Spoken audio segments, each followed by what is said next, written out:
Okay, so we're going to start talking about chairs.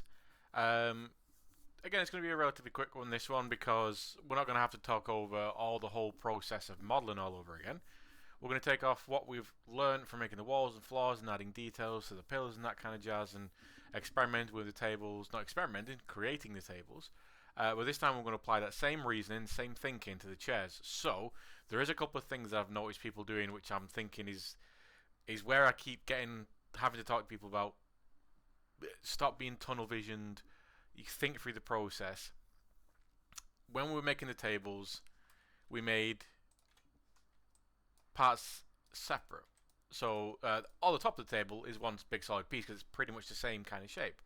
But then the legs, they're separate because one, it makes it very very easy for us to model and to duplicate, model a leg, UV it, and duplicate it around, speeding up the process. It also means that we don't have to worry about trying to make everything one solid piece, which then makes everything kind of really awkward to model and kind of chunky. And at this stage, none of you have really got the tooth and the knowledge to understand how to make something look really, really nice while still being part of the same model. It is a difficult process to do. It's something you have to learn. So everything, like these big objects here, we're breaking them down into multiple pieces. Not that every last little factor needs to be separate, but we got to think sensibly about it. So if we look at the big round table, the glass piece in the middle are made separate. The big base, including the recesses and this ring around the inside, all one solid piece. Each one of the legs, separate. The ball in the middle, separate. The base, one big solid piece. Because they're all pretty much the same shape. Cool, so let's talk about chairs. And what I'm going to do is make two of the chairs, and then take one of the chairs and turn it into a longer one. So first of all, I'm going to make this chair right here in our reference, this kind of squarer chair. So it's not going to be the really round chair that we made in class, but it's going to be a squarer chair. But I'm going to be using all the same kind of thinking and tricks to do this. So it is a cube-based chair. So first of all, I need to make a cube. But when I'm modeling this kind of stuff, what I'm really doing is I'm looking at all the references, I'm looking at the object itself, and I'm really trying to pay attention to how it's actually been constructed in real life. If it's anything like a sofa, anything like a very, very, like a big leather sofa or a big cushiony seat, then I'm going to make the cushion separate, because why would you ever make the cushion part of the main chair? You can take the cushion off a chair. Don't make it part of the same chair.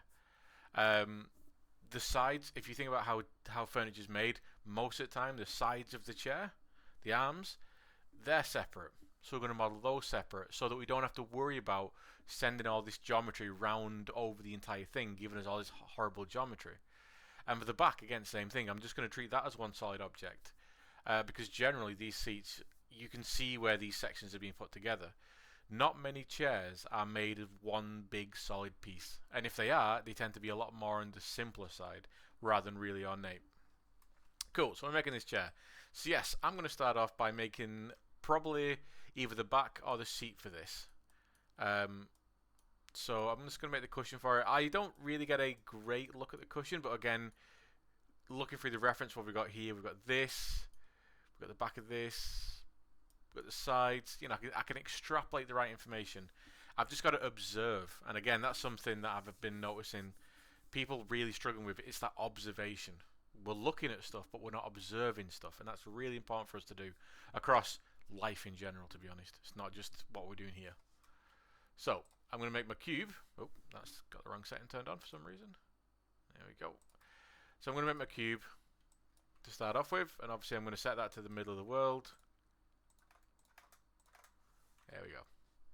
And here's where I can just use Mani to get a good idea about the size. So I've got to make sure that it's wide enough to take Mani. Be about that. And deep enough to take Mani. Give me something like that. And then I can decide the depth as well. And I'm going to start off with very, very basic shapes at first. Okay, so I'm seeing there's a kind of a cushion here, then there's a frame underneath. So that's how I'm going to build this. So I'm going to keep that as my seat for now. Cool. Now we've got that in there, let's talk about the back of the chair, because we might as well make that, because that's now, for me, the second most important part. We've got something to sit on, and now we've got something to lean against. So what I'm going to do is just take this exact same piece of geometry, might as well use it seeing it's here, move to the back. I'm going to rotate it up 90 degrees at first.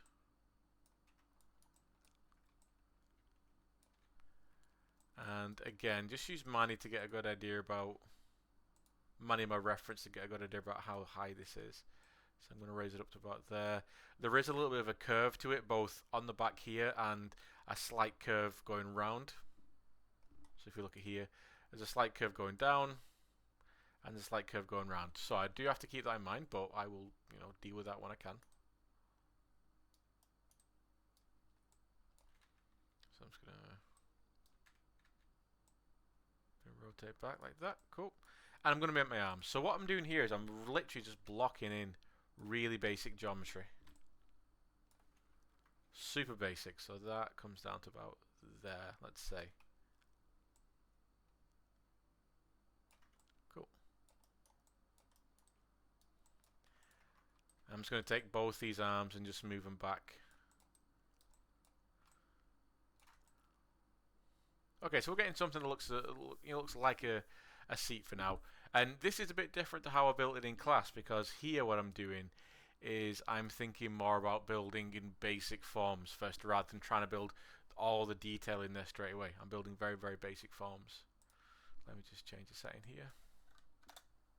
There we go. Cool. Because now I can start just making some adjustments, so I need to thin this out a little bit. I need to bring these down.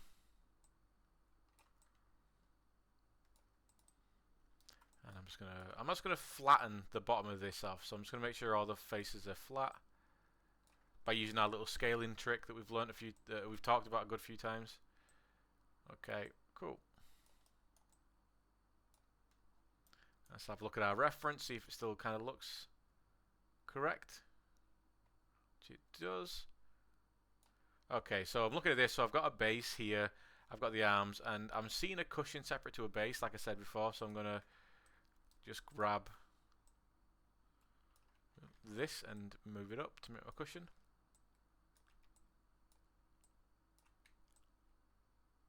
Okay, there we go. So now here's the glory about why we keep things separate like this if we're making anything, remotely complex. It's so that we can deal with each one of these different parts as a separate entity and not have to worry about edge flow wrapping around from one to another and creating horrible geometry and difficult to control geometry. I'm just being lazy at this point, and that's a good thing. Cool. So where should I begin? So I'm going to start off at the back here. So I'm going to lift this up a little bit. I'm going to put an edge flow or an edge loop just around the top, because I've obviously got a bit of wood wrapping around the top here. So I'm going to get my edge loop. I'm just going to, I'm going to eyeball it in about there. Maybe a bit higher. Bit there. Cool. That feels good. And now I'm going to start to get that slight curve backwards and a slight curve round. And I am going to do this using some tools, because I think now that we can start using the normal modeling tools we've used so far, where we're just adding in edges and then adding curves to stuff, and that's all well and good, but it does present a problem of stuff getting a little bit kind of messy. It's hard to get a nice smooth curve in an object. So what I'm going to do is use something called deformers, and we've talked about these again, but I'm really going to walk them through quite slowly and just show you how useful they are for this. Because all I want to do is get a nice curve at the back, a nice shallow curve, and then a nice curve going round. It's going to be very easy to do. So, and I can do whichever one I want first. So I'm going to do the curve back first, so the arc of the back of the curve. So what I'm going to do is add a bunch of edges going down the length of my chair. I'm going to go 6. That feels about right. And down the middle here, I'm going to add enough to create squares out. So I've got 6 going down, and I've got 5 going across there. Cool. So I'm just going to grab this in object mode, and I'm going to delete the history, freeze transformations. so that nothing else is going to affect this. Nothing else is going to affect this, except what I'm affecting it with. And what I'm going to do is go to deform, so deform at the top here, non-linear, because this menu we've talked about it. This menu is where all the deformers live. Non-linear, and I'm going to go to bend, the top one. And what you'll see is a little stick appear. So I'll move out of the way, and you'll see it there.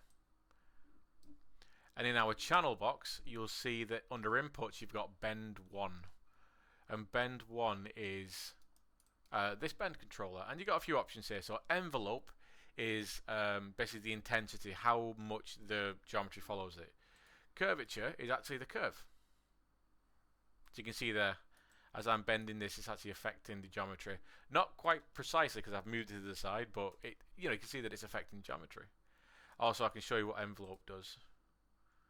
So 0 means it's not following the curve, and I can blend it in to up to 1.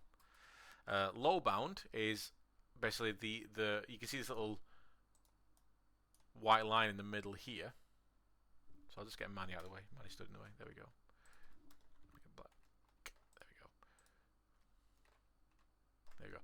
So you see this line in the middle. There you go. That's the halfway point. So anything above this is a high bound. Anything below this is a low bound. So what I can do here is increase and decrease the amount of low bound. And I can increase and decrease the amount of high bound. So what I can do is I can have this on an object and rotate or bend a good portion of the upper part, and then maybe a little bit of the lower part, like here. So I can get some nice bends going on. We're going to be using this a lot when we come up to do organics, so it'll be good if we get our fingers into it now. So what I'm going to do is just make sure low bound set to -1, high bound set to 1. There we go, that's the standard settings. So I'm going to move this back to the middle, so you can see how it actually affects the geometry. Like that. And the great thing about this as well is it's not just stuck on this axis. What I can do is, while I've got this selected, I can also rotate it around. And you'll see that when I rotate the thing round, it actually affects it, depending on where the axis is facing, this little dude.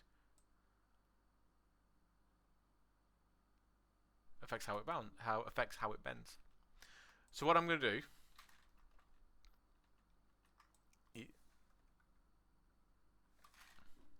is just turn off add a bit of curvature so I can see what I'm doing. And I'm going to rotate this so that it's bending backwards. Like that.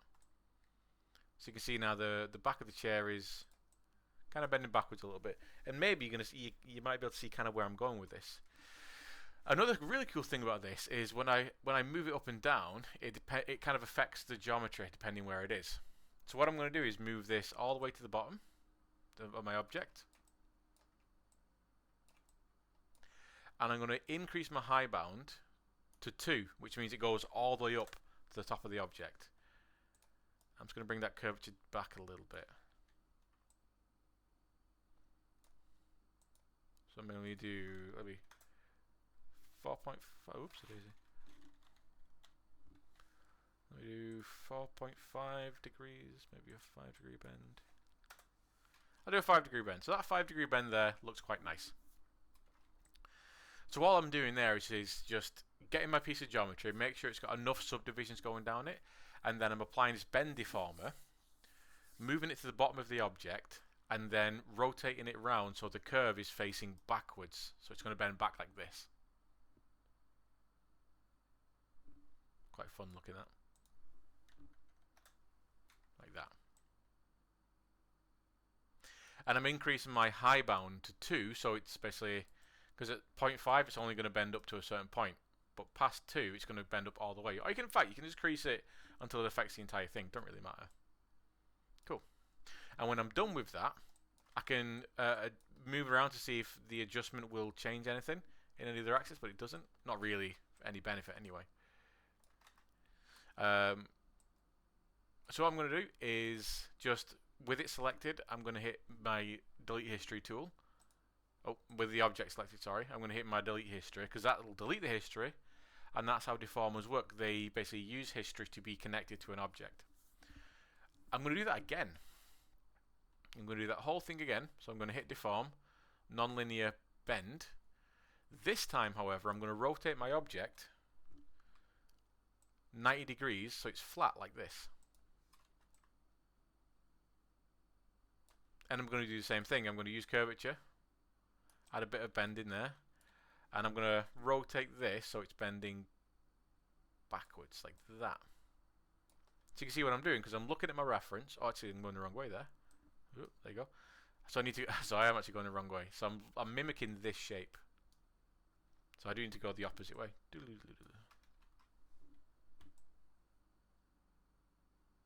Like that. Perfect, I'd say. That's absolutely perfect.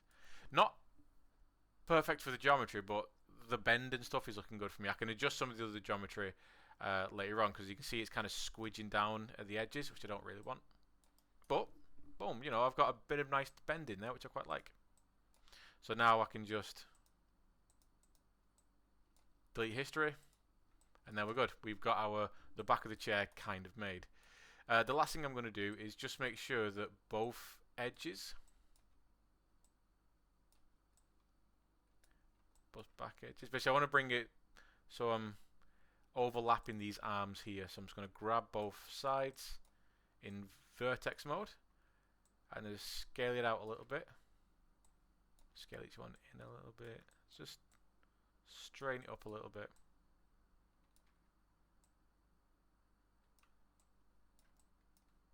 Might as well see this. Yeah. There we go. Cool. So we've made the back of the chair. All good. So now we're going to make an arm, because if we make one arm, we can make both of them, because all we have to do is duplicate it over. So what do the arms do? Well, the arms have got a bit of a tilt to them, bit of a curve to them, and we've got that division again. So what I'm going to do is add that division for basically the wood section there. So now I've given myself that division for where that wood section is going to be. But again, what I'm going to do is add, around the lower part, I'm going to add a few divisions. Not as many as the main body, but I'm going to add, say, 3 this time. And then make squares, so I'm going to add that. Because what I'm doing when I add these divisions, I'm making sure that I can make squares. If I've got like rectangles, that's not what I want. I want to get squares, so I'm going to go like that. Okay, so what shapes we've got here? Well, we've got a slight curve going around the body, and then we've got this sweep upwards like this. Okay. So, in fact, what I'm going to do is scale the whole thing down a smidge. Scale the whole thing down a smidge like this. And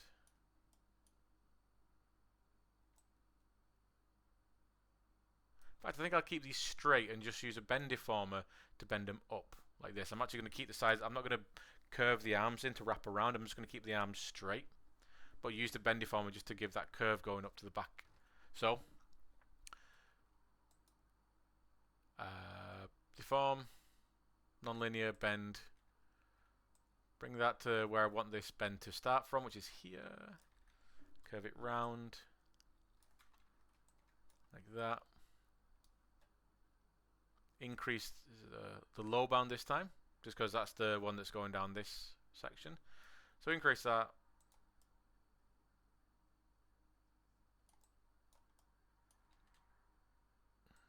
And I can.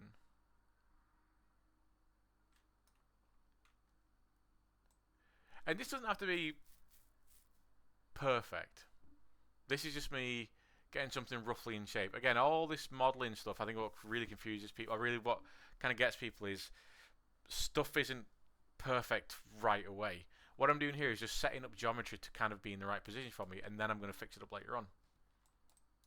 So I'm just going to get a bit of a curve to my arm there. This is just me using the bend deformer as well, just to get used to it. Okay, so boom. So I'll delete the history on that one. Boom.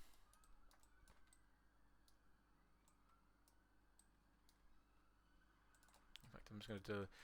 I'm second guessing myself a little bit. I'm going to delete these 3 edges in the middle, like this, because it's just going to help me fix up this whole second bit. And I'm going to grab all this bit here. I'm going to scale it back like that. Flatten it down. That's better. That's what I want. So that's essentially the shape that I want. You know, however you get there, it's up to you. I'm just using the Bendiformer to produce something like this. But really what I want you to do, the main thing I want you to pay attention to is what I'm not doing is creating all this through one side piece. And also what I'm not doing is worrying too much about things being perfect at first. You know, we're making messes at first and then we're fixing them. That's the whole point about this whole stuff.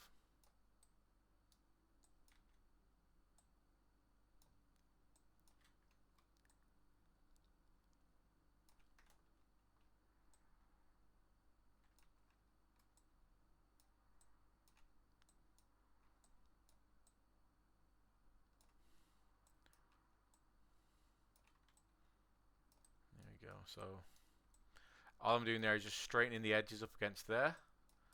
So there's as little overlap as possible, and I'm just going to move these guys backwards, like something like that. Now another fun little thing we can use as well. So I need to straighten up some of these, this geometry, so it flows a bit nice, because I'm not liking these sharp angles. What I can use is a fun little tool inside our modeling toolkit. It's like cube and hammer here. And inside here we've got something called transform constraint. And what this means is just it constrains the transform or constrains the movement to something. And what I'm going to use here is what we call edge slide. So transform constraint, edge slide. This is in the modeling toolkit, cube and hammer up here. So when I move this, it slides, even though I'm dragging it to the right, to the left, sorry, it's sliding down the edge. It helps me maintain nice geometry for a while. So that now looks a lot nicer, and I can do the same thing on the opposite side.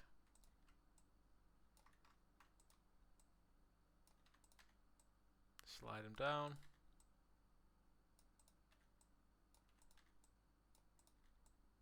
Like that. Nice, good. And the very, very last thing I'm going to do just on this bit for now is just add 1, 2, 3, 4. I'm going to add 4 edges going through the middle. Because what I can do with these is just make sure that they snap. Oh, make sure I've got that transform constraint turned off there. I can snap these to here.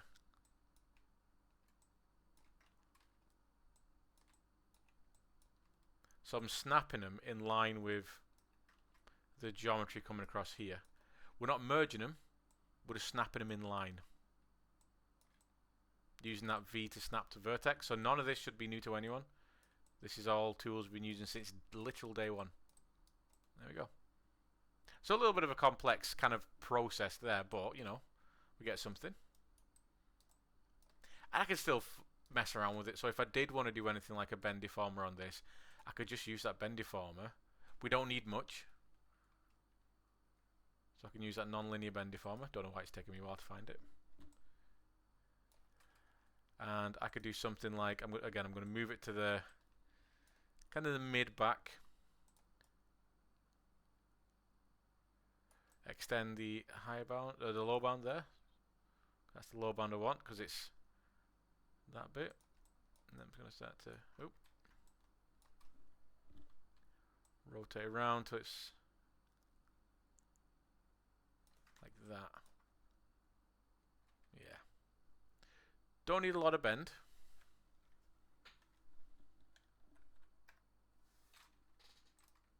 But all I want is just, again, it's just an extra level, a bit of detail. If I'm adding these edges in, you know, why don't I just use them a bit more? And putting the pivot point back in the corner. Straighten up a little bit. And then straighten up those points there.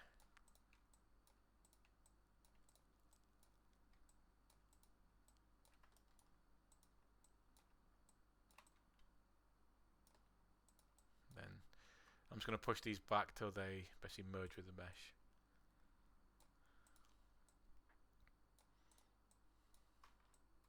Once again, notice how I'm not combining anything. This is all separate stuff.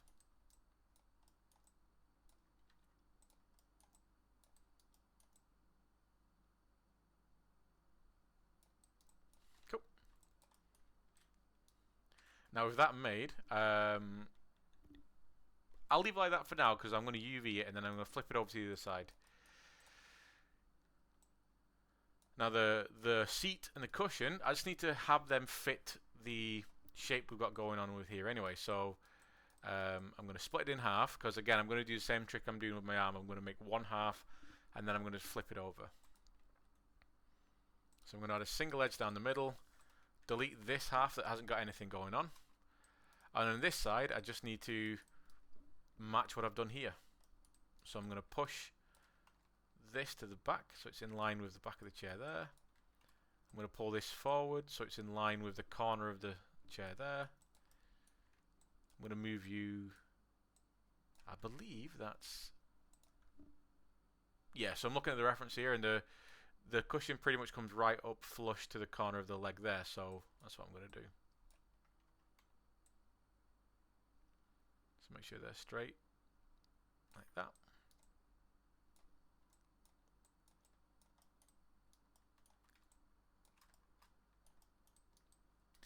And all I'm doing here again, V to snap to vertex. That's all I'm doing. And I'm just dragging it in the axis I want to snap it to. None of this is stuff we've not done before. So what do I need to do? Right, I need to add an edge. 2 edges going down the middle to snap to the back there.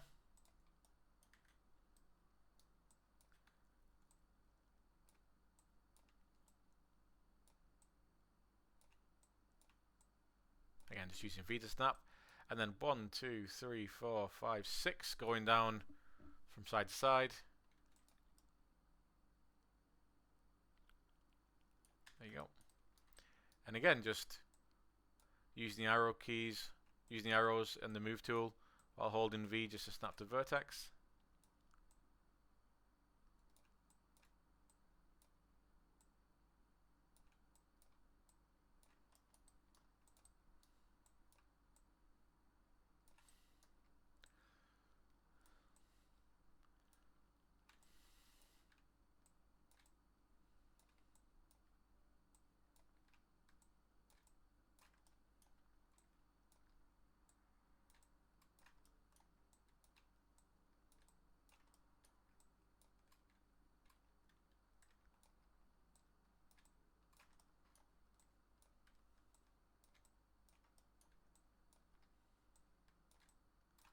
There we go. So now this piece of furniture, this base piece, is now perfectly fitting across here.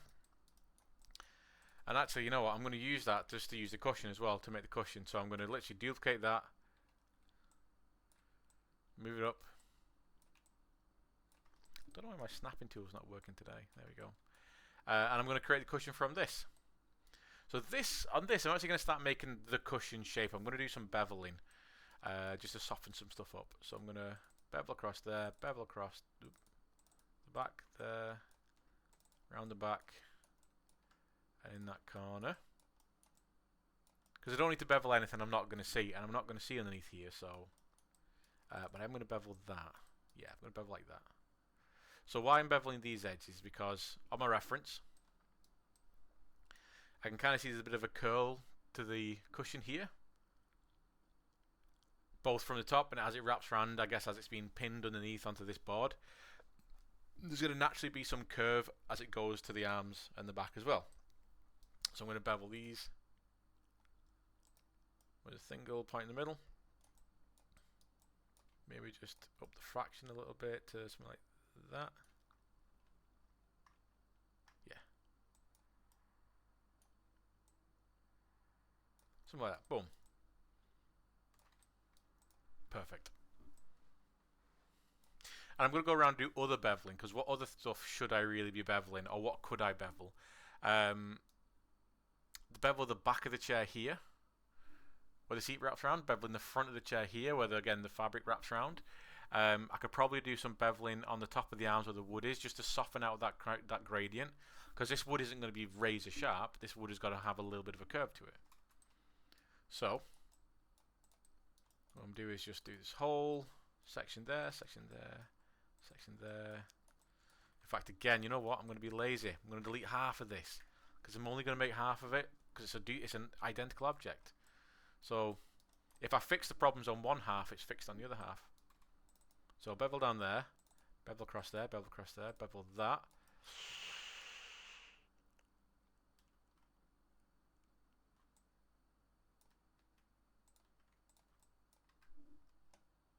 Reference again.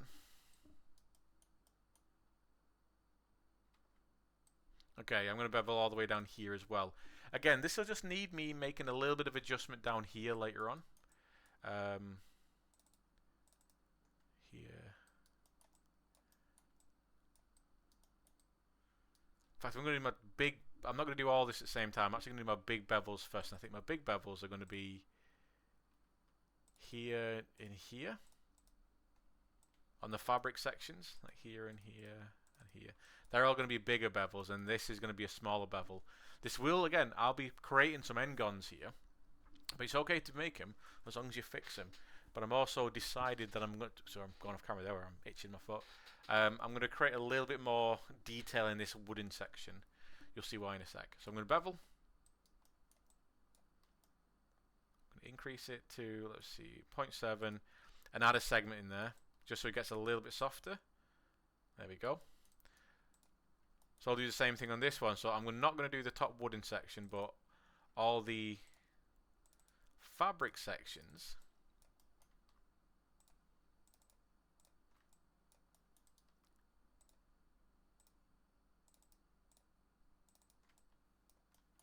Like that. I'm going to then bevel those, doing the same thing. So bevel 7. So if I compare to the other bevel, yeah, that's looking quite nice.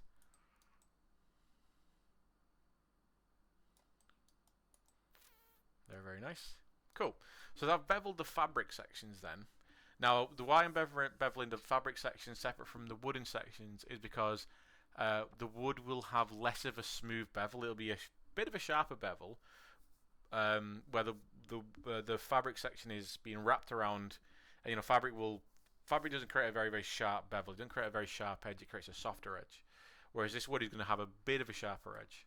But again, this is all stuff I can control. So, and what I'm thinking as well is I'm going to have a geometric separation, quite an obvious geometric separation between this wooden section and the fabric section. So, I don't care about this n-gon because what I'm going to do is using the old multi-cut tool. Oh, I just want to straighten up this geometry a sec. So I'm going to use my modeling toolkit, transform, constraint, edge slide. I'm just going to straighten these up a little bit.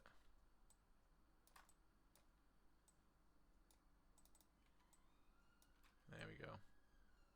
Just make it a bit neater. There we go, that's better. Right, so I'm going to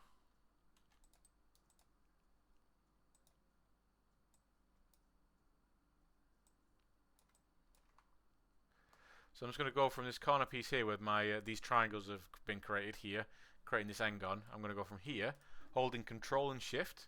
That allow me to go as a straight line across. Mostly. It's not perfect, there's a little bit of a dip there. And on the other side as well, I'm going to do the same thing. So I'm going to... Oh, this one I'm going to have to eyeball in. Okay. Like that. Again, using the transform constraint edge slide just to help me fix up some of these shapes.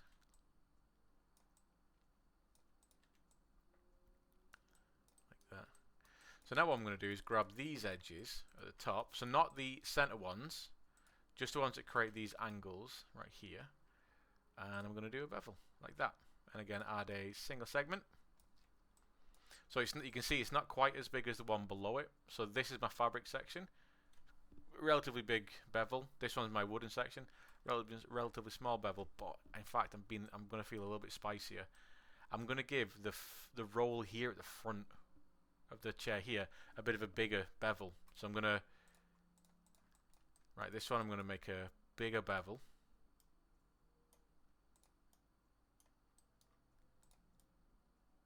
Like that. And then I'm going to make, then I'm going to bevel these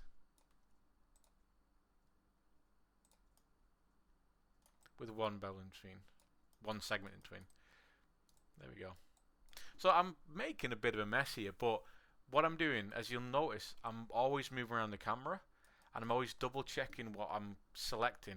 And as I've done a few times, you know, I'll go, oh, actually, you know what? I'll give this a go. I'll try and just bevel one edge because maybe I'll give that one edge a bigger bevel, and the other ones around it I'll give them a smaller bevel. But I've just got to make sure that I'm cleaning any end guns I make. Because again, we make them, but we got to fix them. But this is really easy to fix, because the reason I've done them two bevels is because I want two different sizes. But by doing that, what I've done is give myself the same amount of edges either side. So 1, 2, 3 on this bevel, 1, 2, 3 on this bevel. And though it might look like a bit of a mess here, really what's happening is, if I use my target weld, just like with the lamp stuff, if I drag this to here, drag this to here, drag this to here, drag this to here, there we go, boom. So now we can fix that bevel up, because it's just 3 edges, isn't it? It's just that 3 edges. Boom, like that.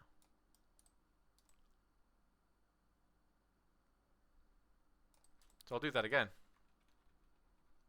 So I beveled those two sections, the wooden section and the fabric section. So I did the fabric section first because I wanted bigger, softer bevels, but I used one segment as my. I had 2 segments in my segment section. I'm adding an additional segment, and then when I did my wooden top bit, yes, I did the front section as a bigger bevel first, which is going to give me an end gun, and then I did the rest of it as a smaller fragment, as a smaller fraction in the bevel, but I still added 2 segments, which means each one of those bevels have got the exact same amount of segments. So it's just a case of me just bringing those edges together again, like that. And then I'm going to add an edge going around the middle of all this, like that. Get the old scale tool in. I'm going to bring my pivot point to the middle. Just eyeball it in a little bit, and then I'm going to bring it in.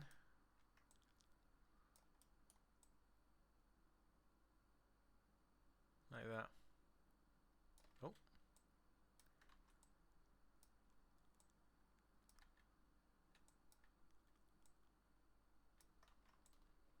Okay, so I want to just push in those edges to give myself a little bit more of a geometric separation between the wood and the fabric. So now we can fix up this end gun. Now this is going to be really easy to fix up. What I'm going to do is this bottom edge here going across, I'm just going to take that, again holding that control and shift, and I'm going to take that all the way around the back of the head.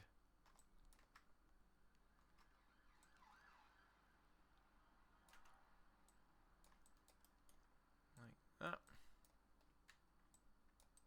Fixing up that end gun. Now we've just got this end gun. So we've got this 1, 2, 3, 4, 5-sided shape. This one I'm just going to do a real dirty sting like that. Or if I can even cleaner, do like that. Maybe like that. Yeah, do like that. Nice and clean. Again, you're not going to see this. It's a relatively flat surface. You're not going to see it. And it's cleaning up a bit of an awkward area that we created through doing those end guns, for doing those bevels. And I'm just going to go around and just push in some of these faces, because I've not got. There we go. Just pushing some of these manually.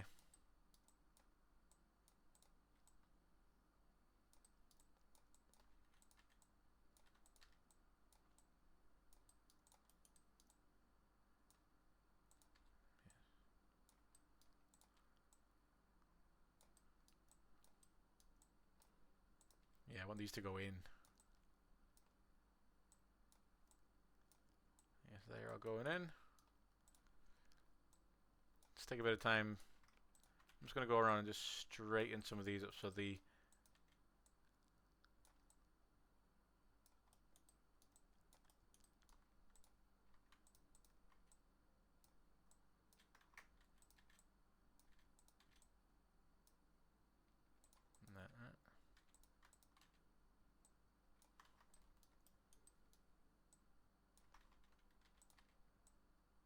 oh. This is one of the only bad things about the edge slide constraint. Sometimes it can be a little bit funny. There you go. Beautiful. So I did the exact same thing here. So I did that. I did the beveling around the bottom there. I don't believe I've got any end guns, but again, this is something I'm going to have to check. I never just assume anything. I'm going to do a big roll around the inside of the arm. So just like with the back of the headrest there's a bit of a bigger bevel there. I'm going to do the same thing here. So I'm going to bevel this one edge first. That's a nice bevel. So I'll give it one segment. And then I'm going to go around all the rest of them.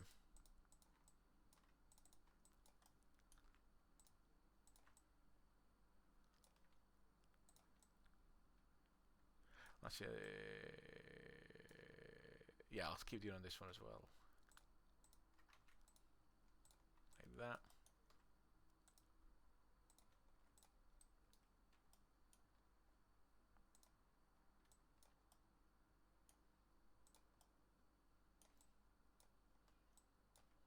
Bit bigger fraction. There we go. That feels good. And again, I just need to go around and do a bit of cleanup.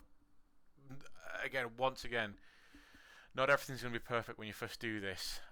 When you make shapes, you sometimes have to oftentimes you have to clean them up. Nothing's ever going to be perfectly smooth. You have to take some time and smooth it out. You know, it's just like with drawing, just like painting. You don't put a stroke down and go, "Oh, I'm done now." Actually, you know what I've done? I've actually forgotten how to do something first. That little edge going around, I've completely forgotten to do that. So I'll just need to go around and do that. That is very naughty by me. Oh, itchy nose. Like that.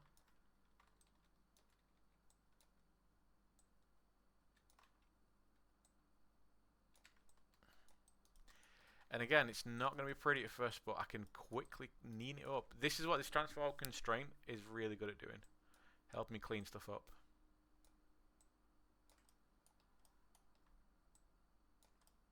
Because I want to get rid of some of these kind of zigzag edges.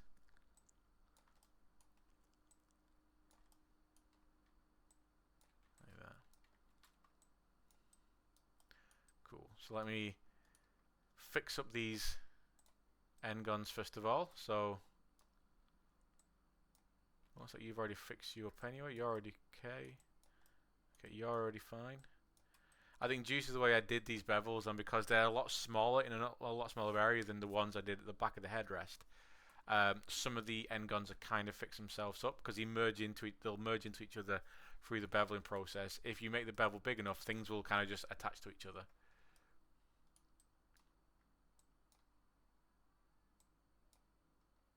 Okay, and it also just helps me see places I just need to clean up. Okay.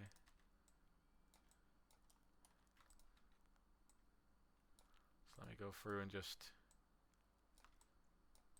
Right, so let's do a bit of cleanup. Around the inside, where I did that first bevel then, this first big bevel, you can see that I've got this zigzag going on. I don't like that. This is going up and then it's zigging back. I'm going to use the transform constraint edge slide just to pull these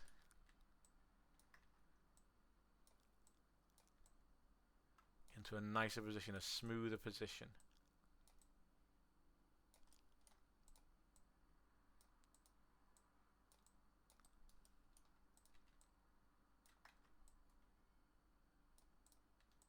Like that. So more of a smoother curve rather than a bit of a janky curve.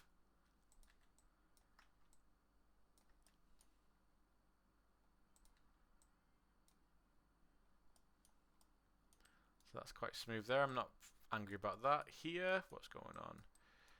Can we smooth any of this out? I'll just lower some of these vertexes to get a bit of a Smooth the curve down. And again, I keep saying it, observation.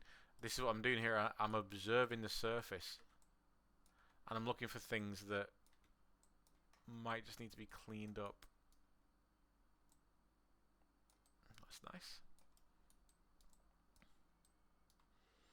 Alright, so we get that edge going around this bit.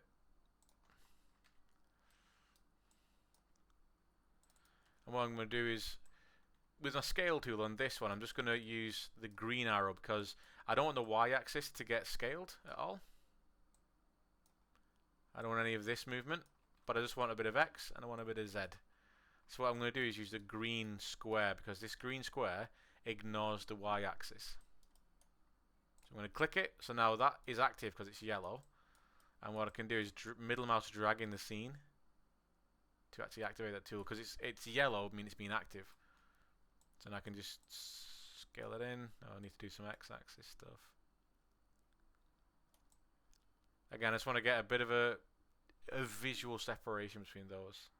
There we go. That's nice.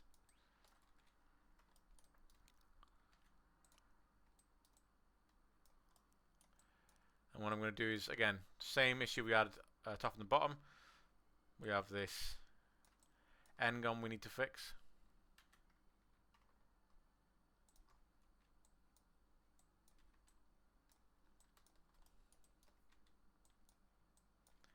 And then I can just fix that the same way I fixed the one upstairs. Or in the back of the headrest. I then spend a bit of time going around just seeing if I can just clean up anything. If anything is super wonky. Right, this is super wonky here. Where I've done this scaling in, I've actually gone and tucked it in underneath. So I need to pull some stuff down, I reckon. So I'm going to pull that down. Pull that down. Then without transform constraint turned on, I'm just going to pull this down. Straight up, pull it down.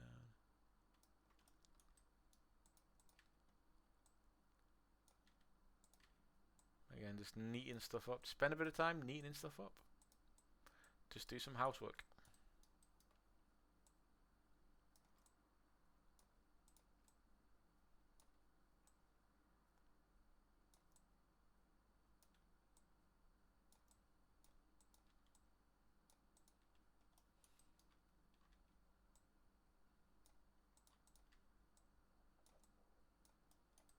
Oof, yeah, really messy around here, so I do need to spend a bit of time neatening up.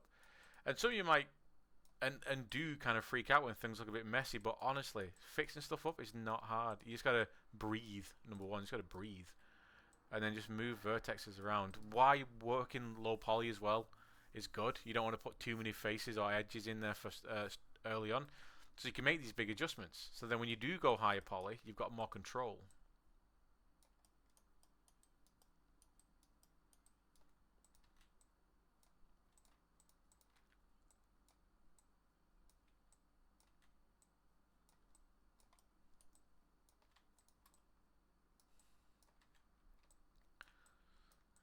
Might make...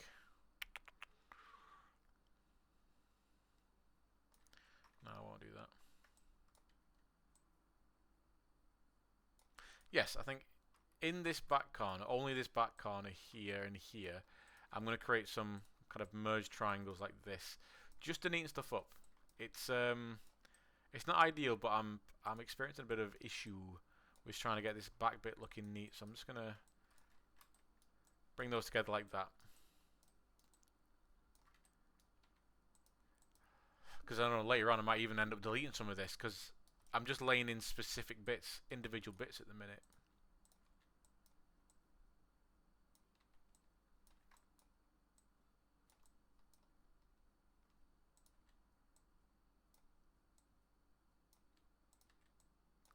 Okay.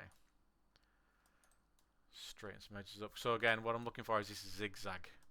So see, it comes down, then it goes out, then it goes in, then it goes down. So what I'm doing is just moving stuff. So it's a bit straighter.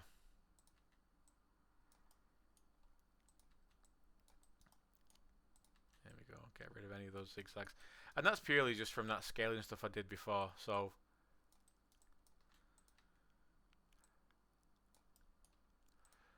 nor a computer process or a human process will ever be perfect. So be prepared to do a bit of fixing.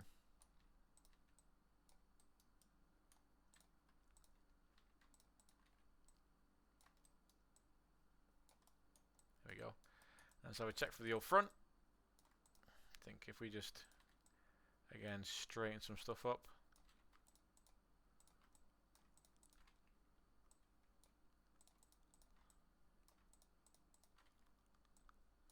Like that.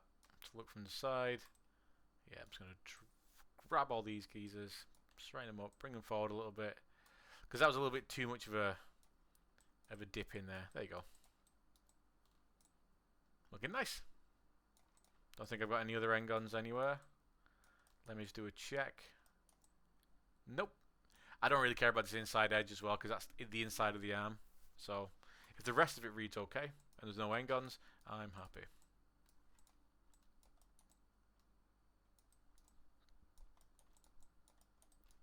And now looking back at our reference now, what have we got going on? Is there any roll on this?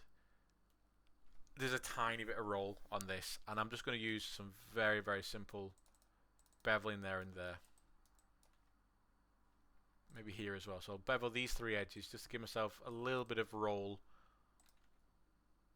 Not that much though. Boop, boop, boop, boop. Boop, boop, boop, boop. Yeah. There we go.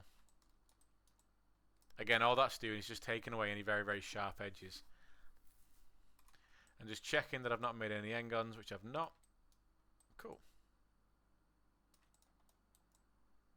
So I've modelled half of this, and because it's a symmetrical object, this chair is a symmetrical object, everything I do now is going to make sure that everything I have done so far is making sure that when I duplicate this over, that I don't have to fix anything.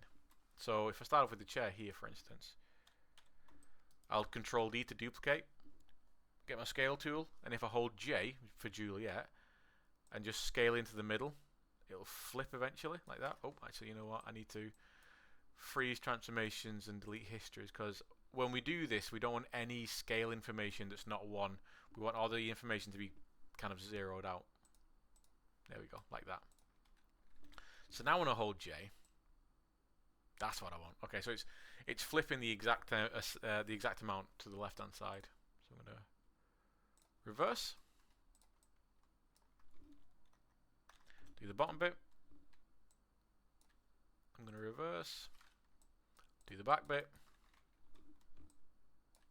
reverse, and this one, because it's on the opposite side, so I just have to make sure that the pivot point is either in the middle of the world or in the middle of the object. As long as it's in the middle. There we go, and reverse. Cool. So now, you see that? Look at that, lovely chair. And really, we only modelled half of it. So I'm going to grab the back of it. So combine and merge the back of it. So that is now one side piece. Press 3 just to check that there's no horrible bits, which is not. The cushion. Combine and merge that one, because that's one side piece. Pressing 3 to do a check. And the base. Combine and merge. Give it, pressing 3 to give a check. Awesome.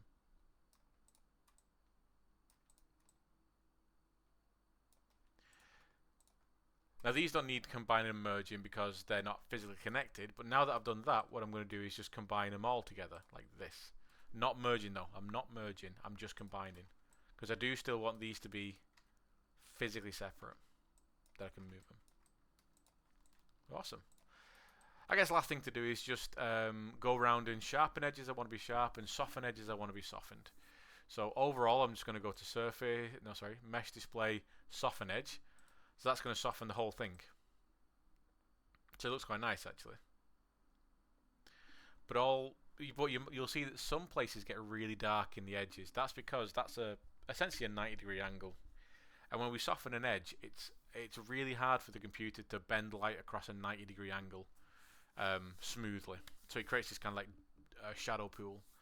And also I'm losing really nice separation between objects. So what I'm going to do is grab that center edge I added in before that goes around this top section. Mesh display harden edge. So now I've got a nice crease in between them essentially, so you can see that kind of physical separation. And I'm going to do the same thing for the arms. Like that. Like that.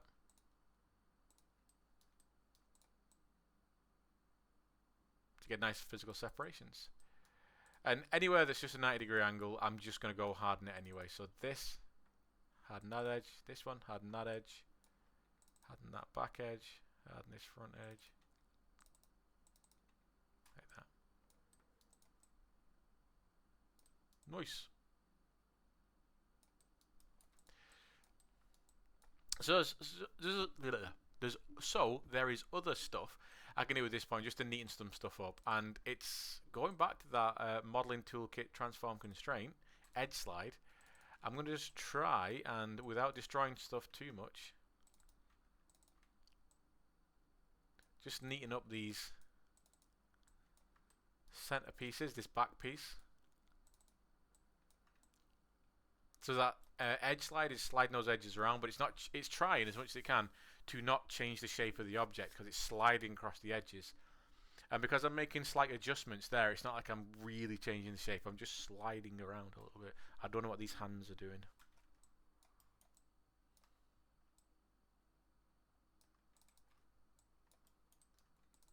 So I could probably straighten up these cushions as well.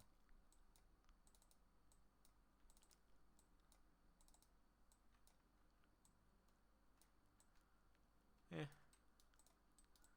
Yep, cool. There's a lot of stuff there going on. Just out of curio, let's have a look at our UV. So I'll do a save. Let's have a look at our UV. Okay, so it's all based off a cube, and we've not really done much by like extruding edges, beveling. Well, we've done a bevel, but we've not done any like bridging, extruding, any crazy stuff, merging massive pieces together. So we're still left with the original basic shape of the cube. But, you know, our chair is in there somewhere. Cool. So have a look at what's going on with the legs now, because that's all that's left. So we've got legs at the front, and then we've got legs at the back. Easy, easy, easy. So all I've got to do is look at the shape of the legs. The front legs are nice and straight. They're wider at the top than they are at the bottom. And the bottom ones here just do a bit of a curve, pretty much in line with this. So I can use that bend deformer to try and get that as well. But first of all, I've got to get this about the right size off the ground. So if I bring back Manny.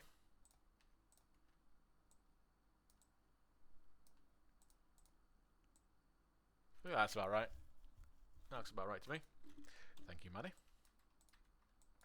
Cool. So let's just make the front ones first.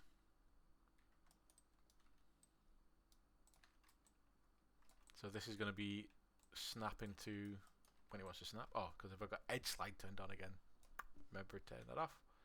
Snap it to the bottom. Bring it in place, so it's going to be about here.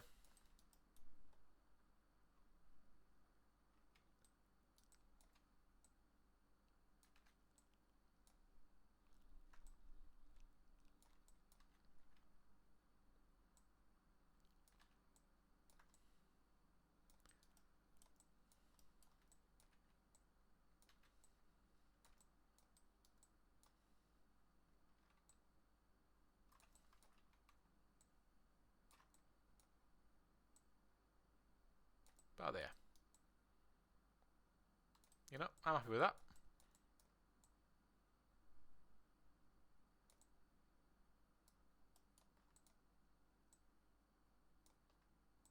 Cool. The only thing I'm going to do is take the top off. So I'm pressing 3 there to basically smooth it off, but only because that exposes that top edge for me that I can just delete, because I don't need that. Now the back leg, what I'm going to do is take this leg I've just made, move it to the back, in line with the back. Bring it into the right place, so it's going to be right here. It's going to be about there. I'm going to give it a few edges. Like that. And I'm going to use that beveling tool again. Not beveling, sorry, that bending tool again. So delete history, freeze transformation, just to make sure we're dealing with a basic object. I'm going to go to deform, nonlinear bend. So my bend is now in there, like that. But what I'm going to do is move this up to the top. So the middle is at the top there. Only because I want to, with a bend deformer, it will only bend like that from the middle. So if I want the entire thing to be bending in one area, I need to make sure that it's going from up here. So that's the origin of the bend. And then make sure that my low bound is set high enough so it affects the whole thing.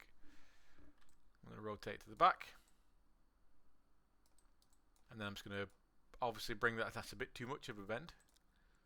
So bring that bevel, bring that bend back.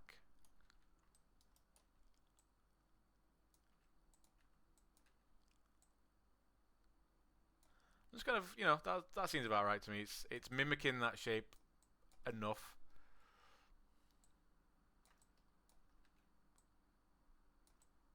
Like that. Cool. There we go. So I can just grab that geometry now, delete the history, boom, done. And then I'm just going to make sure I flatten this bottom face off, so it's actually on the ground. Again, last thing to do is, on both of these, I'm going to give them a bevel. So I'm going to bevel everything, except the very top edge here. I'm just going to bevel everything, including the bottom edge here, just to get rid of some of that sharp edge. But I'm only going to do this to it, like no segments with a very small bevel. And I'm going to do the same thing on this one, but again, I'm just going to do the sides like this and the very bottom 4 edges here, because I don't need these ones going down the length to be beveled. I only need the corners to be beveled. So is that 0.2? There we go. Perfect. Just gives a little bit of extra smoothness to the object. Look at that. Beautiful. So now we're up to UVing now. So I'm going to do the legs first because they're easy. So let me grab the legs. Right, so I don't know. Planar down the Z axis. Making sure that keep image width out ratio is turned on. Like that. Again, all we're doing that for is just to lay them out flat. And I'll put this on the other monitor because I know I'm going to use it in a second. So yeah, all I'm doing is just laying them out flat. And then I'm going to cut faces off. So I'm going to cut the bottom ring of faces off both of them. Just like we did in class, because I'm going to end up flattening those out in a second. And then I'm going to find an edge going down the length of the inside where a player's not going to see. So I'm going to go this edge for the front leg. Cut that one. I'm going to go this edge for the back one. Again, because the player's not going to see that. And then both of these, what I can do is just grab the bottom bits, move them out of the way for the time being. And in UV mode, because obviously we're unwrapping UVs, I'm just going to unfold horizontal legacy. Cool, we're almost there. And then obviously these do go from a larger to a smaller surface area, but to keep these nice and simple, nice and neat, I am going to straighten these up. So, because the change in size isn't that great, so I'm just going to literally use my select two edges there, use my line and snap, and I'm going to, on the left hand side, I'm going to snap to the left. And again, using that G for last use tool, every time I press G, it'll repeat my last use tool. So there. Anything, because this is my halfway point now, anything past here is going to be snapping to the right.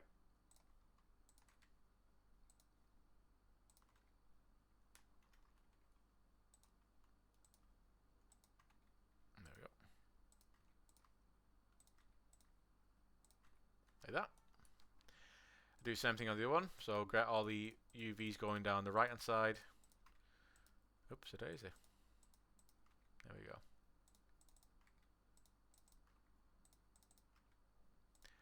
Then I get all the ones going down the left hand side.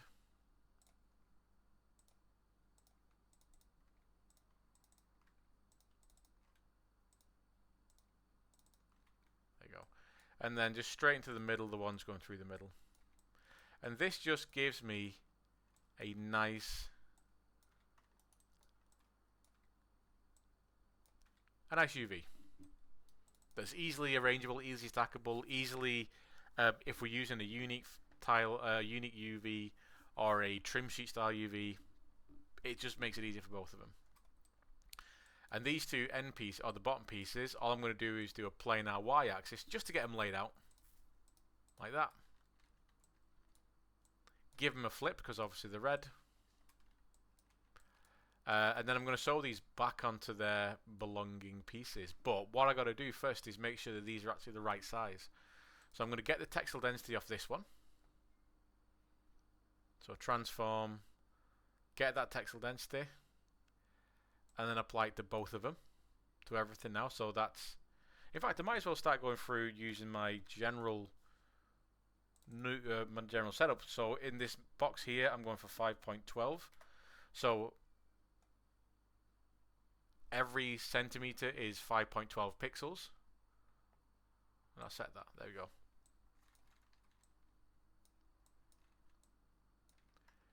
And then I'm just going to sew, move and sew, move and sew. There we go.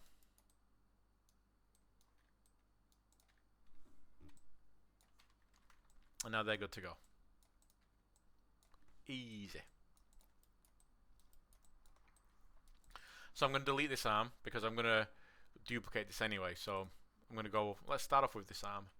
So how do I want to do this? How do I want to go about this? Now, we've not really got many cylindrical parts on this object. So it might not be super obvious that I could or could not use a cylindrical object. But and this isn't me trying to confuse people. This isn't me trying to say this is the only way you can do it. This is me literally showing you how versatile UVing is. I could go about this planar projecting this side, planar projecting this side, planar projecting this side, planar projecting this side. Doing all these planar projections because, yes, those are relatively flat surfaces. But what I could also do, if I just isolate this one bit, is I could treat some of this as a cylindrical object because this is kind of wrapping round. You know, we could think about the fabric being wrapped around the object. So what I'm going to do is select all the broad leather section like here, including this bottom bit here and this little thin section here. Make sure that goes all the way around because obviously I did a bit of funny stuff up here. And then obviously I don't want it to go places I don't want it to go. So unjig these ones.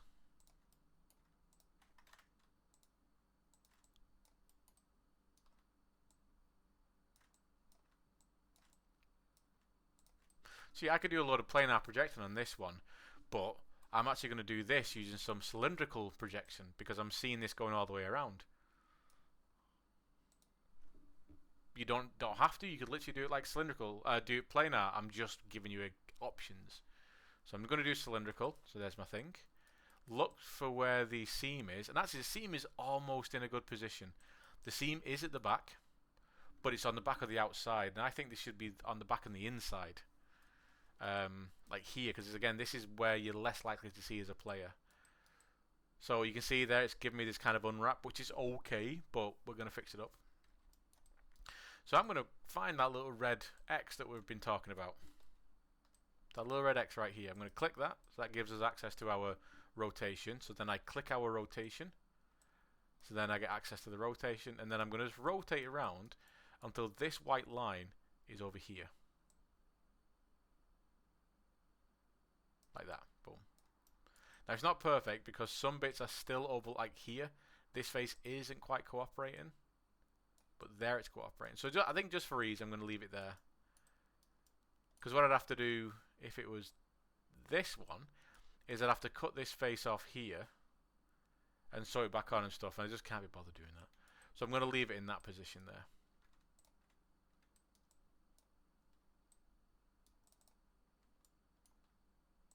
Now I've accidentally taken a UV section that I didn't want off this little triangle here. So I'm just going to cut that off and leave it on its own for now.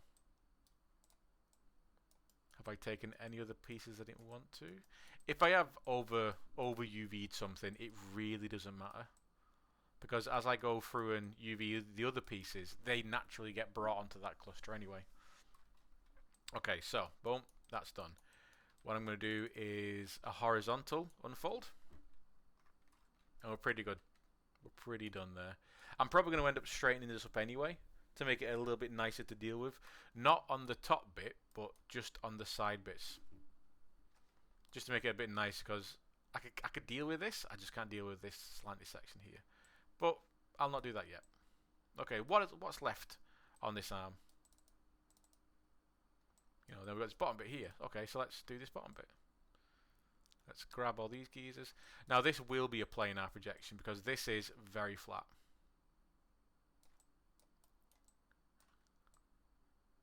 There you go. So this will be a planar projection y-axis because, like I said, it's super flat. Boom. That's done. And then all that's left is the top bit. So this bit here. So this bit, how am I going to do this?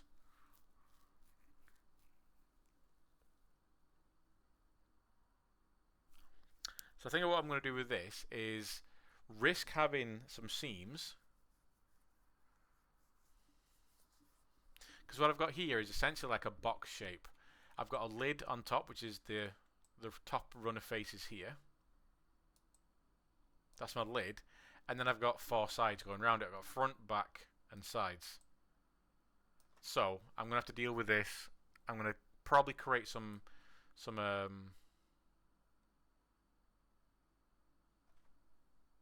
seams that hopefully when I'm texturing I can hide them.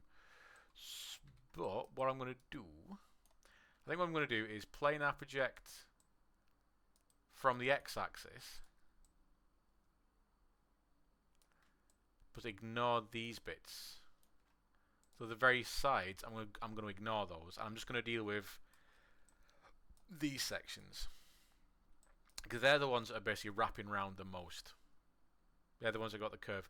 These end sections, they're just flat. So planar projection down the x-axis.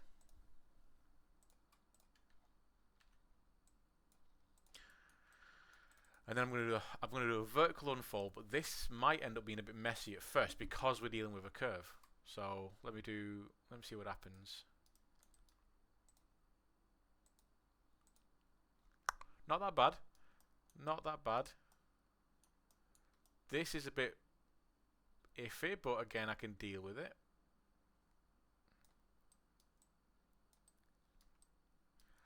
And then I can grab those end pieces now. So grab you. Oops. Don't over select. There you go. And they are just planar Z. Oh, what are you? I have accidentally selected something there. There we go. Planar Z. There we go. Boom. So, what we're dealing with here is something that's just under a bit of stress. It's under a little bit of stress. So what I got to do is find a way of de-stressing this object. Now why I'm saying it's under a bit of stress is you've got to think about we're unwrapping and we're unfolding objects. And if there's any point where something becomes tight or is under a lot of tension, it's not going to unfold nicely. You know, you can't unfold a circle into a square. If something is like a t-shirt, you can't flatten out a t-shirt like down the waist. You can't flatten that out without, you know, you can only flatten it out when it's back, if that makes sense. So we'll look at the checkerboard. Well, let's see what's actually happening, because we might leave it like it is if the checkerboard is okay. It's not that bad actually, you know. That's actually not that bad. It only gets a bit wobbly up at the top here. So actually, you know what? For now, I'm going to leave that alone as it is. And I'm just going to apply to all these bits here that we've been doing, the arm section. I'm going to apply that textile density ratio. And then let's bring all the pieces together.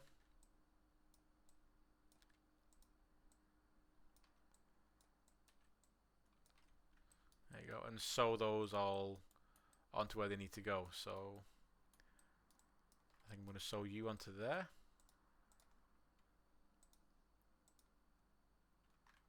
Oh, do they need to be flipped? Oh, that needs to be flipped.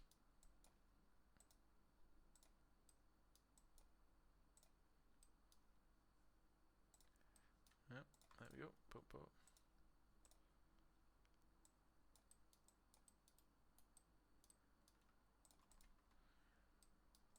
There you go.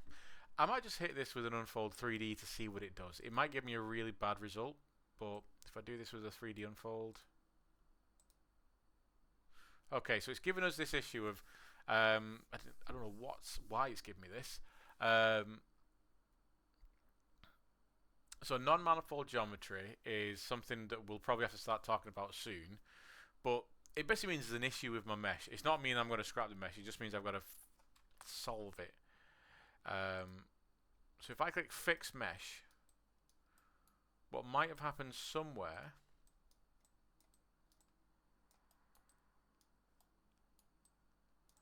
What the fix generally does when you do the fix, if you do get a non-manifold issue and it says to fix it, what it normally does is separate the problem geometry away from the rest of it. But it's not doing that. So it looks to be there's no issue. Okay.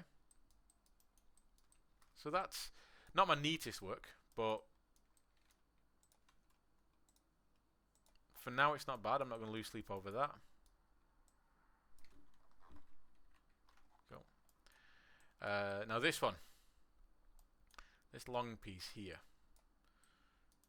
Like I said, I'm gonna straighten this up just to kind of make it a bit neater for my geometry. So all this section here is all going to get aligned to the left. All this is going to get aligned to the left. All this is going to get aligned to the right. So all I'm going to do is get my tools, like I said here, and align to the right. I'm basically go through and press G, select that run, select G, G, G, G, G. Super speedy. And I shouldn't see any massive issues with the mesh there. Ah, that's fine. You know, this is fine. Oh, that's the wrong way. So now we're going to the left.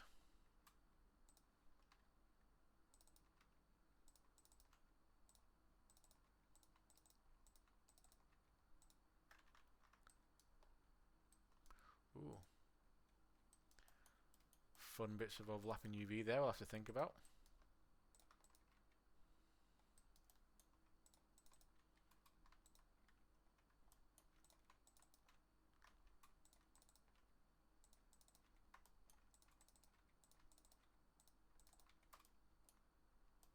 Okay. So a little bit of a naughty bit of the UV there. Oh, of course, it's that bit. Okay, so I'm just going to expose that a little bit. So even when I'm UVing, again, this is a very, very simple part of the UVing, but for some reason it scares people. When I'm UVing, I'm just also looking for where, you know, if I'm unfolding, are any of the areas kind of not unfolding very nicely? Are they crushing a little bit? Have I got any red bits that are kind of overlapping? Like I just solved then.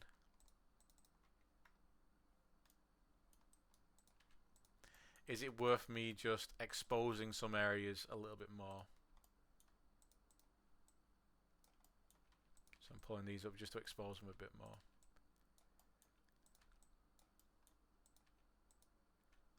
There we go. And I'm just going to grab all the bottom run.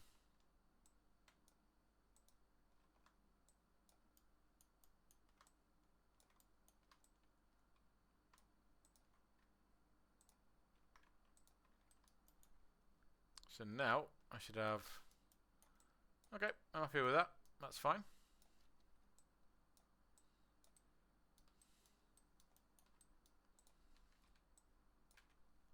Now obviously we need to flip this geezer, but we could probably sew this guy on, because this guy he's just hanging around on his own.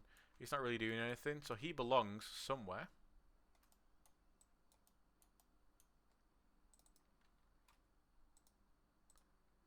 So boom, yeah. So what I'll do is I'll just straighten this out first of all.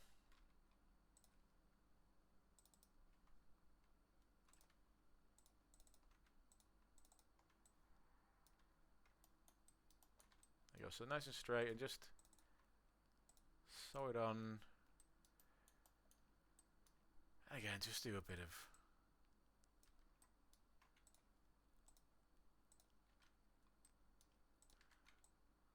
just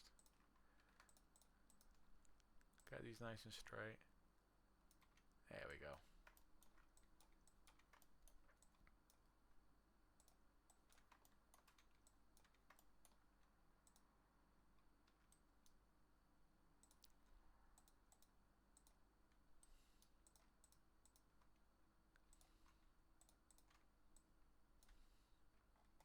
There you go. Boom.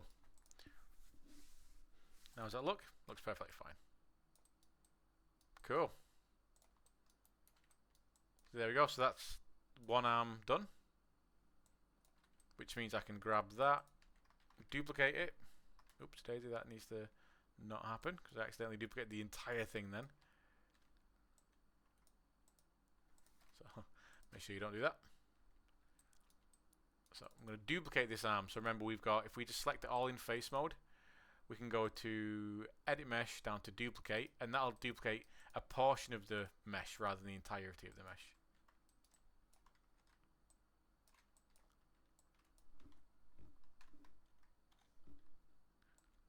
Like that. Boom. And then obviously we want to flip. And then flip these UVs.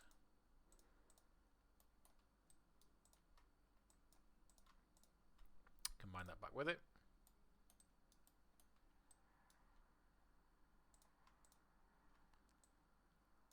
There you go.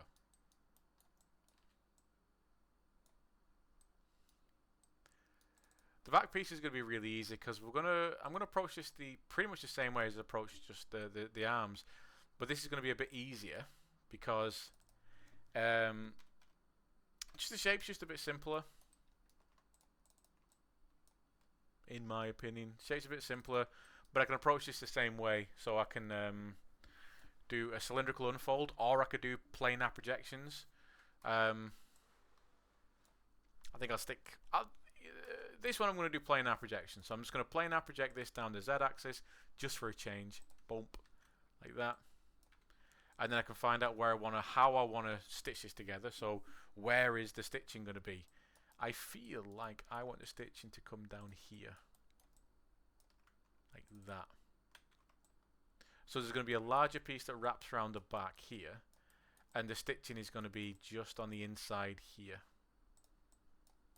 So where we lean, where our back goes, is going to be a smaller piece of fabric. Like that.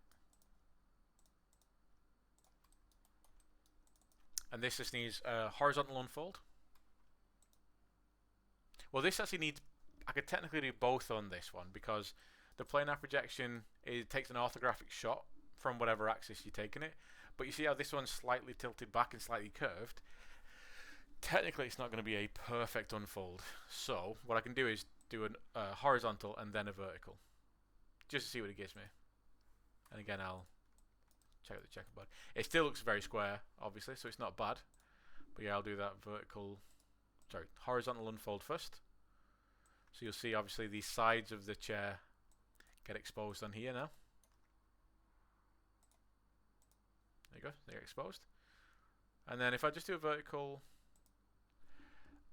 it wasn't even worth it, that. So you just did a very, very slight adjustment. I'm still going to make this a rectangle in a sec. But this one, I'm going to, not that I don't think I need, but I'm going to do the same thing just to be nice. And I am going to keep these two things separate. I'm not going to sew them together. But like I said, I am going to straighten them up. Well, I say that. I'm going to see the results of the straightening first. Because it gives me, if it gives me a really bad result, then I'm not going to do it.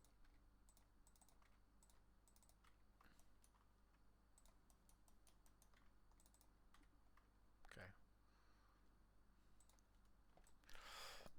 You can hardly tell. You can hardly tell. So, and all I'm doing here as well, I'm not I've decided not to do it either to align to the left or align to the right. I'm aligning to the middle on this one.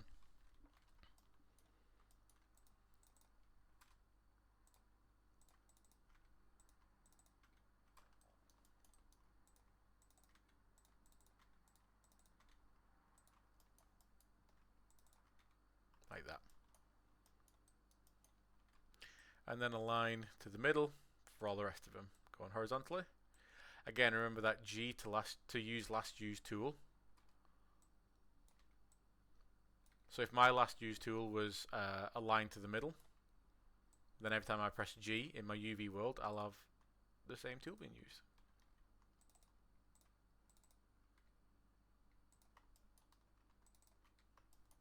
And it means that I've got super nice straight UVs. Yeah, look at that, beautiful. And then just the same, do the exact same thing on this one. So what time are we up to now? Hour and a half. So far this has been an hour and a half on this one. I might split this up into 2 videos. Then I didn't think it'd take this long to make this, but maybe because I was just dawdling at the beginning. But this is making one of those straighter chairs that's in the cafe. Oh no, I did it the wrong way, didn't I? Boom.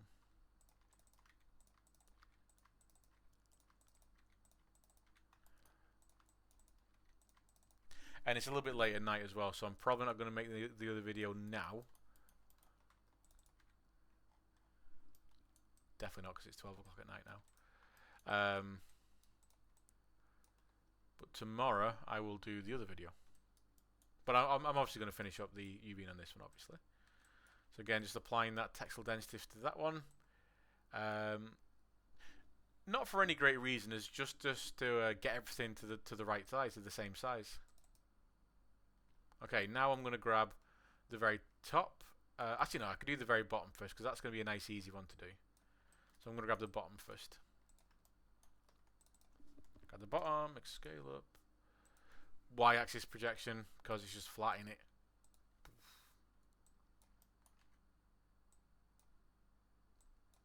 Do a flip.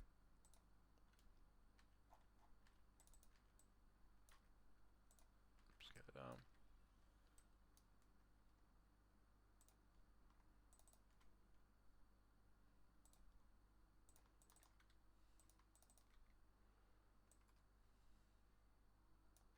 Yep, shine it up. Jobs are good. So that was a nice and easy one.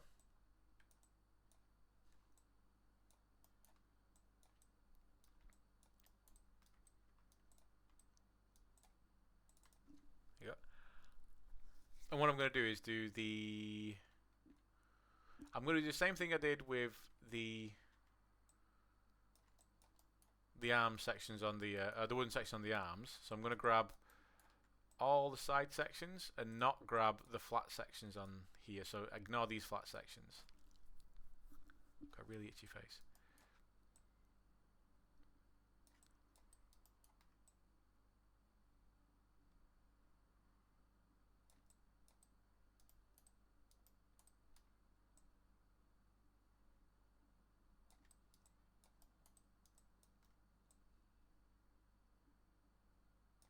Here we go.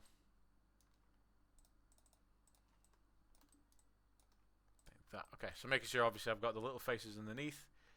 The only faces I don't want are the side flat faces. So I'm going to do a Z-axis planar projection. Don't know why does it keep going big? There we go. Boom. So there we go. Might as well hit the textile density on that. Do a vertical unfold, because essentially what I'm doing is I'm folding it like that.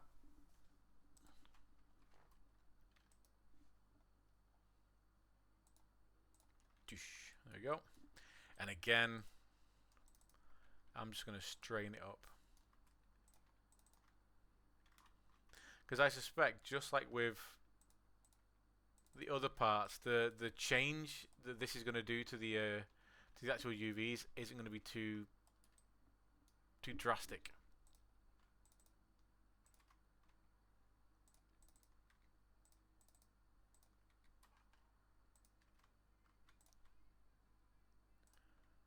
Let's straighten some stuff up. There we go. Have to straighten up on the other side. Oh, we've missed some bits. Okay, so you might think, oh my god, I got it. Easy, you know. Just find the bits you've forgotten about. There you go. There you go. Just reproject it again.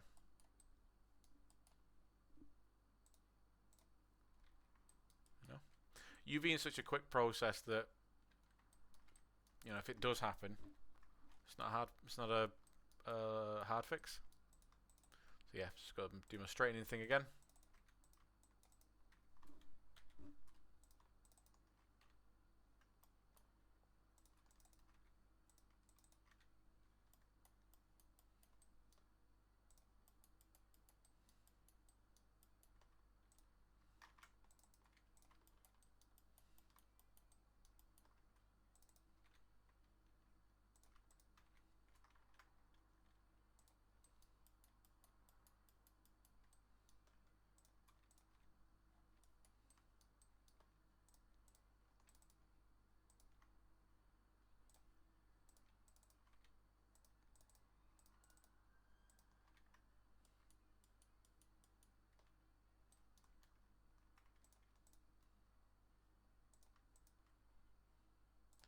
Again, straighten some stuff up. As per usual.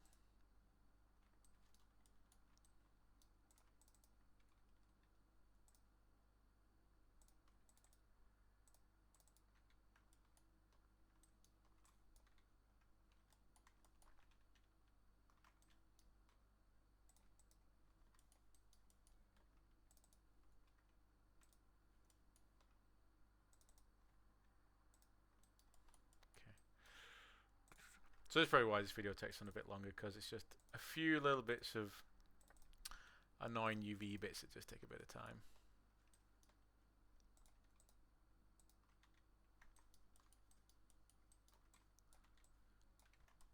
But honestly, UVing is really simple.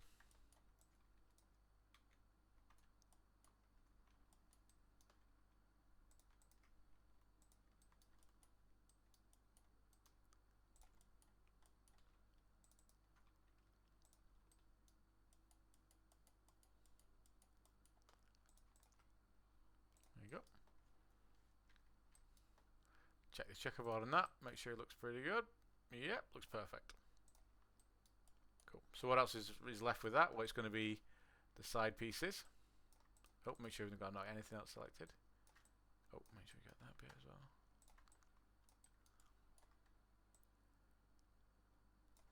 And this is just going to be x-axis projection, because they're facing now the x-axis. Bring them over. Flip the red.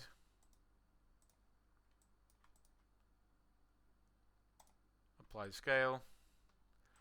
And then decide where you're going to sew them on. So I'm going to sew them on to... I'm going to sew them to this edge of the front. Just cause. Like that. Boom. Done.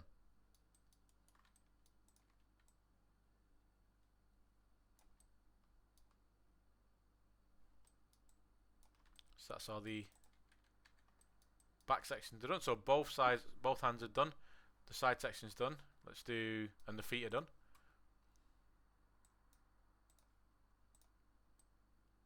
Let's do the cushion. This is going to be really, really simple. I'm just going to do a planar projection y-axis, because that's where all the information is. And all I'm going to do for this one is cut away the bottom. And actually think about where the seams are going to go. So, right, okay. Yes, I'm going to cut away the bottom first of all, because I am going to put some cuts in this manually. So I'm just going to cut away this bottom bit. So select that, cut and sew, cut UV shell. Basically just cuts that whole UV section off. And now what's left is this, but what I'm going to do is find the edges that I think would act like seams if we were like upholsterers. And I'm going to say this one. So from here to here. And mimic the same one here. So from here to here, like that. That's gone up to the corner. And then around the back. There and there. Oh, I just realised I've got end guns. There and there. Boom. So I'm going to cut those. I've realised at the back I've got N-gons there. Remember, this isn't a big deal. I'll deal with them in a second. So yeah, I've found those edges, which I think, you know, if this is a big piece of fabric, and if you imagine a box, what corners do you cut to allow it to unfold nicely to relax? So I do those. So what I'm going to do is just hit it with a vertical unfold and a horizontal unfold. So vertical, horizontal.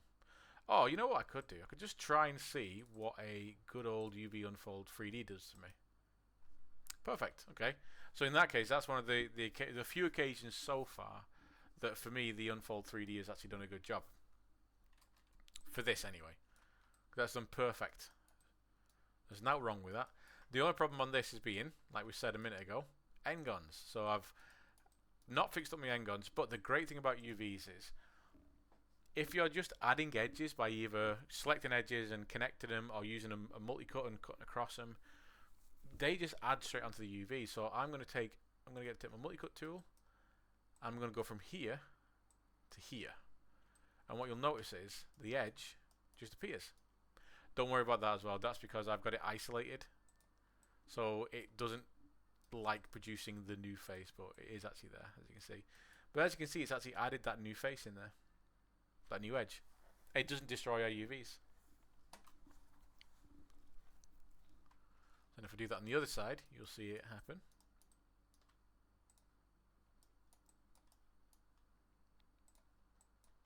So from there to there, boom. Look at that. There's no more N-gons anywhere else. We're all good. Smashing. So then obviously, just need to flip the red. Apply that textile density. Jobs are good in. And again, that textile density that my numbers are using there is just the beginning point of stuff. That's just to make sure everything is to the right scale relative to itself. Depending on the size of the object, I might have to make things bigger or smaller. Again, it all depends on stuff later on. Cool. And all that's left now is just the base. Now again, this is just a really simple thing. So plane average axis, y-axis. Yep.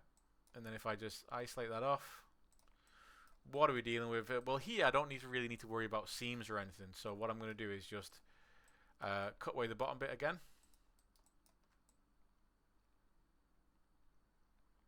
Because this is like a big piece of wood. There are no seams on it, per se.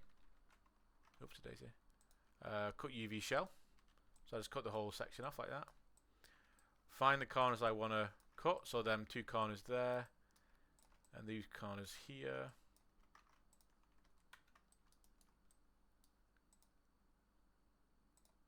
Find the red. Flip the red. And I think both of these can be, well, that one doesn't need to be unfolded at all. That's perfectly fine, this one.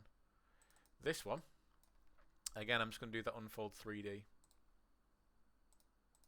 Perfect. Apply the textile density.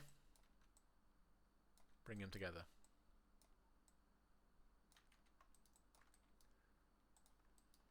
So these need to go with it as well. So finishing touches, just getting the legs in the right position.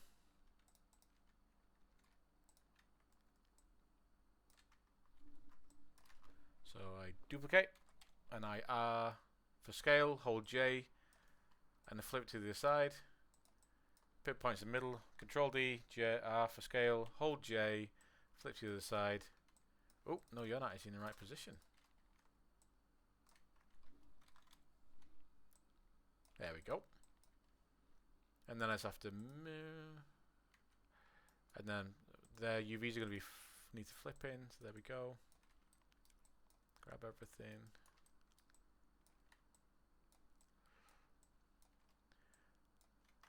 So what I'm doing here is just doing like a preliminary layout. Just so I know where everything is.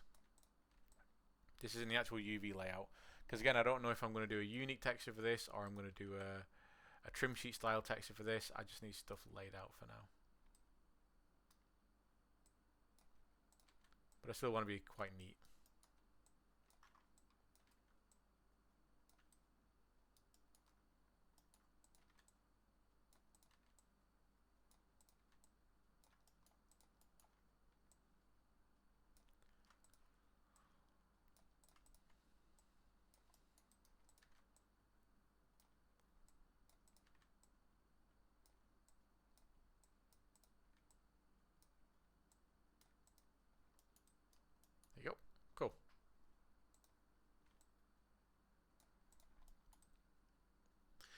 So that's making our little chair there. So we're done. This is now ready for the engine. Well, actually, no.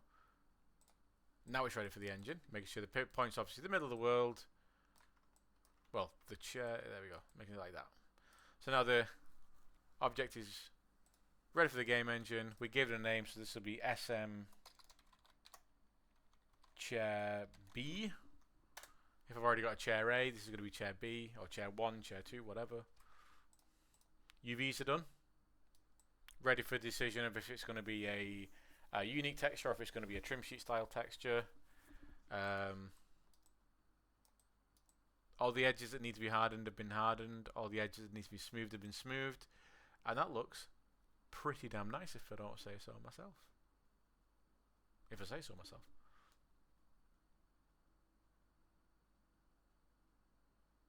Cool. So like I said, the next one, I'll make the round chair and we'll go through the UVing of that one as well. Cool. See you in the next one.